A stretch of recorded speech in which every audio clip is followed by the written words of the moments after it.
Hi, welcome to the Mangala Samiti podcast, where I talk about business, life, personal development, and other ideas that matter.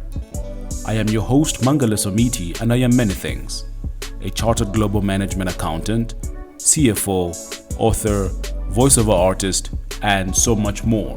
But I really am just one thing, and that is a creator. I create content and solutions to problems and challenges. I hope this podcast will help you on your own journey to greatness. So in budgeting, there's something called variance analysis. And what variance analysis entails is simply comparing your budget, which is the budget that you set at the beginning, against the actual results. That is what you have achieved at the end of the period. It could be the end of the month, the end of the day, end of the quarter, or whatever it is. I want to thank you for tuning into this week's episode. Let's get into it. So let's talk about variance analysis. And as an example, let's say you set a budget for groceries for the month and you said you would spend $5,000 this month. That was at the beginning of the month and the $5,000 was your budget.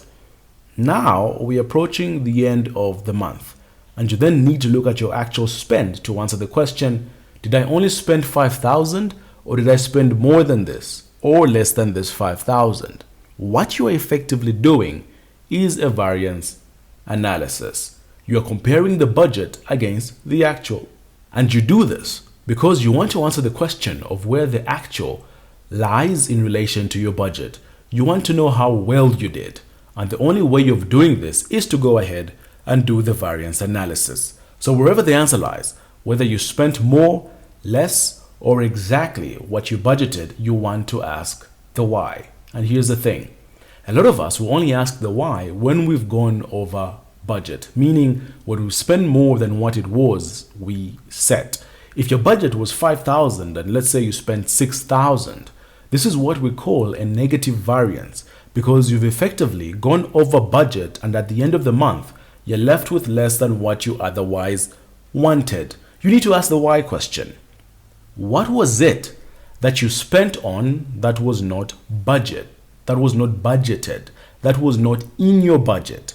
What is the reason behind this negative variance? You do this because you want to not fall into this again. You want to control it, and the only way that you can control it is by first measuring it. Remember our SMART objectives: specific, measurable, attainable, realistic, and time bound. You measure it, and the way that you measure it is simply by looking at it and saying, how much did I budget? $5,000. How much did I actually spend? $6,000. The difference is $1,000 over. So did you spend the extra $1,000 on something that you really needed or something you just wanted that you could have done without? Maybe there's something that you would have otherwise purchased next month, but then you've purchased it a month earlier. So that's why you went over budget. That would then mean that the budget for next month should then be $1,000 less. You see where we're going with this? You see, these are the spending habits that you want to curb and get under control. You want to then say, with next month's budget, what can I cut out for $1,000 to make up for the extra $1,000 I lost this month? And that is if you overwent by $1,000 because something arose that you actually did need and that you couldn't have waited until next month. So you then ask the question, what is it that I can cut out for $1,000 to make up for the extra $1,000 that I lost this month? This is being purposeful with your approach on how you handle your money. Then there's something called a positive variance. Now, in this case, you spent less than what you budgeted. That's the positive variance. So say your actual spend was $4,500. That means you are left with $500 extra. You have a positive variance of $500 because your budget was $5,000, but you only spent $4,500.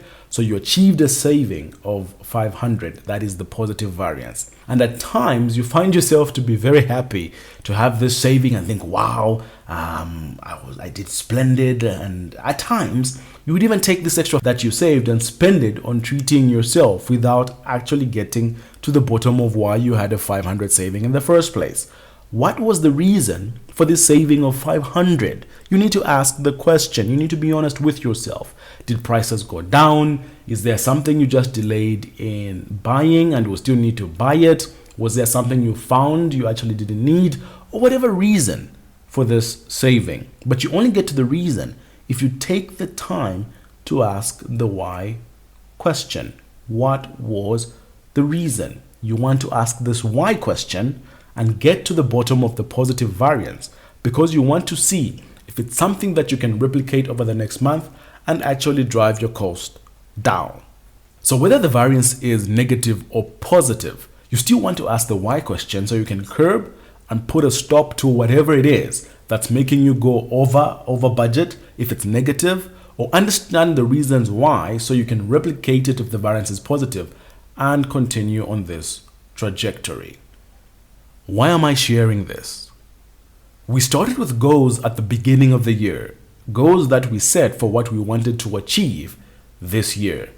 Monitoring your progress against the goals that you set and how you are progressing and how you are achieving these goals is an important step in achieving them. You need to know if you are on track or falling off track of achieving your goals. And this is the variance analysis. And with this, you're then able to take action to put you back on the winning trajectory. That is, if you are falling off track. Have you been tracking your progress towards whatever goals that you set? And if you're making positive progress, congratulations on doing so. However, you still need to ask the question, how exactly are you achieving it? What steps have you taken to do so? Because you need these same steps towards another goal that you set for yourself, and also to continue on this very trajectory to achieving the goal that you set. And if you've fallen off the wagon of achieving it, it's okay. You just need to ask yourself, what is it that is going wrong? What exactly is keeping you from achieving the goal? What circumstances have a reason and are making it difficult for you to achieve the goal that you set? Can you adapt and remove these hindrances, or remove yourself from these situations? You need to find a solution, but problem solving involves actually taking the time to identify and find the problem first. Then once you've done so, you can then begin to find solutions to overcome the problem. Variance analysis. Comparing your budget, the budget you set at the beginning, against the actual results, and that is what you have achieved at the end of the period, to find the underlying reasons for your success or non-success so you can continue the winning streak or correct whatever hurdles have come at you so you can get back onto the winning streak. I want to thank you so much for tuning in. Please, if you do have any feedback at all, don't be shy. Do send me an email on mangaleso.meaty@gmail.com. I look forward to hearing from you. I look forward to getting your feedback. Thank you so much for your support of the podcast to date. And I'm truly glad and grateful that this podcast is making some sort of a difference in your life. Until next time, have a great week.